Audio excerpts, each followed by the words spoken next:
Growing up, I used to listen to this song that my aunts used to sing all the time. And it said, I go if I have to go by myself, family.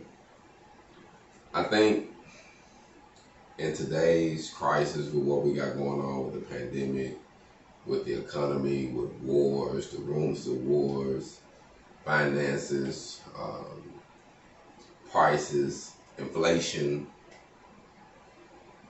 it really makes a person really key to focus on them. What are you willing to do by yourself to improve yourself, to get yourself in a better position? This morning I was just thinking about sacrifices that we have to make. No sacrifice is something that you really want to boast about.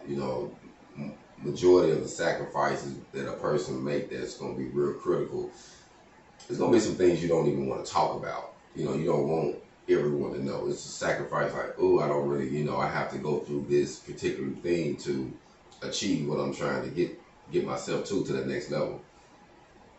I just feel we have to come at peace with doing things alone.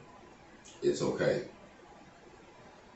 Majority of the people who had callings and purposes, and they was prophets or messengers of God, or people who did extraordinary things in history, they started off doing it by themselves. And I always be reminded of Noah and him being considered, just a crazy drunk. Oh man, he's just talking. He just, sometimes it is what it is. Just because you have a flaw, just because it's something that you might figure that it's a thorn to your side, doesn't mean God can't still use you, just like he did Noah, who they called the drunk.